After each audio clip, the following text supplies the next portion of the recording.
안녕하세요. 2월 4일 목요일입니다. 오늘은 누가복음 11장 14절부터 26절까지입니다. 제가 읽겠습니다.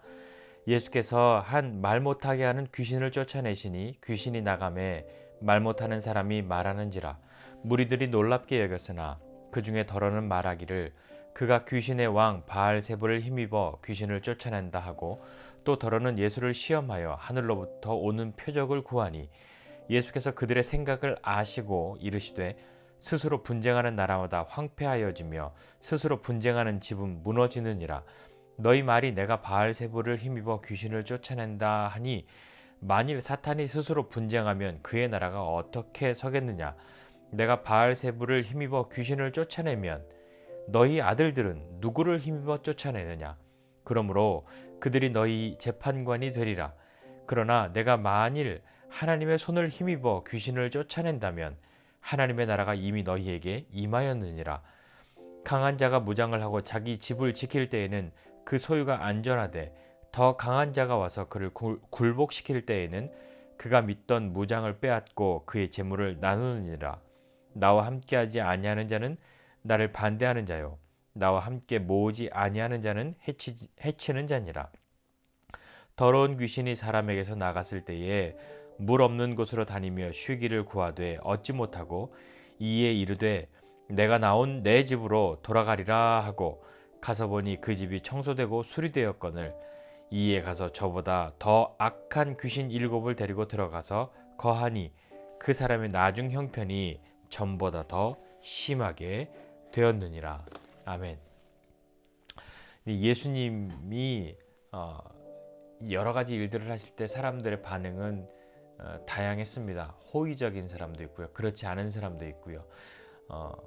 예수님이 오늘 이렇게 귀신을 내어 쫓으셔서 말 못하게 하는 그 귀신을 쫓아내시고 한 사람이 말을 하게 되었는데 모든 사람들이 그것을 놀랍게 여겼다. 이렇게 성경이 기록하고 있습니다. 그 행한 일은 인정하지만 그 중에 더러 몇 사람이 이야기하기를 저거 분명히 귀신이 귀신의 힘을 빌려서 쫓아낸 걸 거야. 다 한패일 거야. 이렇게 말하는 사람도 있고 또 어떤 사람은 예수님을 시험해서 그러면 네가 정말 하나님의 사람이면 하나님의 아들이면 표적을 한번 보여봐라. 이렇게 예수님을 시험하고 있었던 것이죠. 예수님에게 의도를 가지고 질문했던 사람들, 의도를 가지고 무엇인가를 행하고자 했던 사람들이 많이 있습니다. 대부분은 선하지 않은 악한 의도가 있는 거죠. 편견이나 오해, 어떤 시험거리들을 시험하려고 하는 것들을 하게 되는 거죠. 예수님만 그 일을 당하시겠습니까? 우리도 살다 보면 그런 일을 경험하죠. 어떤 편견이나 오해 때문에 우리가 치루어야만 하는 마음의 아픔이나 여러 가지 시간들이 있습니다. 그런 일 겪으면 정말 힘들죠. 정말 어렵습니다. 정말 마음이 아픕니다. 예수님은 그때 어떻게 하셨을까요? 예수님은 그런 뭐만 해도 예수님을 그냥 못 잡아서 안달인 그런 사람들에게 어떻게 하셨을까요? 예수님은 그들의 생각을 아신다 이렇게 말씀합니다. 생각을 아시고 이르시는 거죠. 야, 스스로 싸우는 나라가 어떻게 서냐? 내가 너희 말대로 그러면 사탄은 바보냐, 병신이냐 이렇게 이야기하는 거죠. 그러면 스스로 망가지는 건데 그거 얼마나 멍청한 일이냐 이렇게 이야기하면서 그러면 나는 그렇다 치고 유대인들 중에 너희 아들들 이야기한 것 중에 그러면 너희 아들들 유대인들 다른 사람들 중에 이 귀신을 쫓아내는 사람들이 있는데 그럼 그 사람들은 뭐냐? 걔들도 그 사람들도 이 바알세불을 의지해서 그러는 거냐? 어디 한번 이야기해봐라 이렇게 얘기한 거죠. 너희 재판관이 될 것이다 라고요. 그게 맞다고 그러면 자기의 또 다른 이 동족들 이 유대인들을 향해서 그 사람들을 싸잡아 가게 되는 거고 그렇지 않다라고 한다면 예수님도 인정해야 하는 거죠. 그러니까 예수님이 하나님의 손을 힘입어 그 사람들이 귀신을 내어 쫓았다 이렇게 얘기한다면 나도 그런 것이고 그렇게 너희들이 나를 어떤 프레임으로 뒤집어 씌울 수 없는데 그렇게 되면 하나님의 나라가 이미 임한 것이다 라고 말하죠. 그 사람들이 사실은 이렇게도 저렇게도 대답 못할 이야기로 그렇게 하셨습니다. 왜 그랬을까요? 예수님이 소위 말해서 이 언변이 능하셔서 말빨이 세서 그러신 걸까요? 아니죠. 그렇게 표현할 수 있는 것보다는 진리를 말하고 있기 때문입니다. 진리를 말씀하고 있기 때문에 예수님 앞에 사람들이 이렇다 저렇다 말하지 못한 그런 때가 얼마나 많이 있습니까? 그 뒤에 예수님이 계속해서 이야기하십니다. 21절에 강한 자는 우리나 뭐 천사나 이런 거 아니에요. 사탄을 상징하죠. 강한 자가 무장하고 지키면 안 빼앗기고 있는데 사탄의 지배 아래에 있는 그런 사람들도 역시 계속 그 안에 그 굴복당하고 압제하에 있게 되는데 더 강한 사람이 와서 굴복시키면 끝이다 이렇게 이야기를 하는 거죠. 그러니까 나와 함께 하지 않는 사람은 나를 반대하는 사람이고 나와 함께 모으지 아니하는 사람은 해치는 사람이다 이렇게 예수님이 말씀하시는 거죠. 더 강하신 예수님이 하나님이신 예수님이 이 일들을 하신다고 그렇게 말씀하죠. 그러면 예수님 말씀하신 것처럼 23절에 나와 함께하지 아니하는 사람은 나를 반대하는 자고 나와 함께 모으지 아니하는 자는 해치는 자다 이렇게 말씀하신다면 그렇다면 함께하는 사람은 어떤 사람이겠습니까? 반대로 읽으면 되는 거죠. 함께하는 사람은 반대하지 않는 사람이고 같이 모으는 사람이고 흐트러 놓지 않는 사람인 거죠. 그 뒤에 귀신이 나간 그 어떤 사람, 귀신이 쫓겨나가서 돌아다니다가 갈 데가 없으니까 다시 내가 나온 내 집으로 돌아가리라. 여전히 사탄도 우리를 포기하지 못합니다. 귀신도 포기하지 못하죠. 예수님이 자유하게 하신 사람, 자유케 된 사람에게도 또 찾아오는 시간이 있어 보입니다. 다시 돌아갈 거야 그렇게 하고 가서 보니까 집이 청소되고 수리되었다 성경이 그렇게 기록합니다. 뭔가 이제 잘 고쳐진 거죠. 이전에 어긋나 있던 것들이 새롭게 된 겁니다.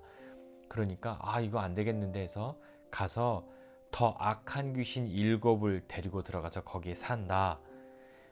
그렇게 되니까 그 사람의 나중에 형편이 전보다 더 심하게 되었다 이렇게 기록합니다. 이거 무슨 말일까요? 내가 아무리 귀신을 내어 쫓아 주었어도 다시 찾아와. 그래서 넌 더 힘들게 될 거야. 그렇게 말씀하시는 걸까요? 그것이 아니라 예수님이 자유케 하신 사람 그리고 자유케 된 사람은 반드시 선택해야 하는 것이 있습니다. 어떤 거냐면 사탄은 여전히 이 사람에게서 나간 것이 끝이 아니라고 생각하는 거예요. 내 집이라고 계속 이야기하잖아요. 잠깐 쉬는 것이고 잠깐 도망간 것이지 여전히 기회를 엿보고 있는 겁니다. 그러니까 끊임없이 기회를 엿보는 거죠. 틈만 보이면 우리를 망가뜨리고 다시 압제하려고 틈을 보고 있는 겁니다.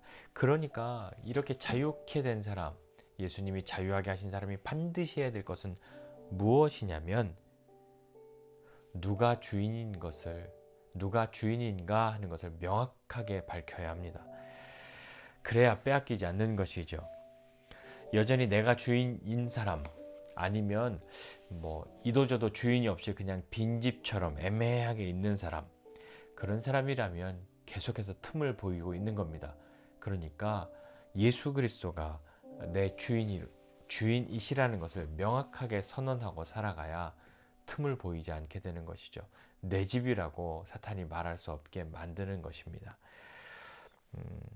자유케 된 그런 사람도 예수님을 따르지 않으면 주인이 누구인지 명확하게 선언하지 않으면 다시 빼앗길 수도 있단 말입니다. 이전보다 더 어려운 형편에 놓여지게 될 수도 있단 말이죠. 이런 얘기가 있습니다. 영적인 세계에는 중립이 없다. 나는 중립이야. 이것이 없다는 말이죠. 빈집으로 있을 수 없단 말입니다. 반드시 주인이 있어야 하는 것이죠.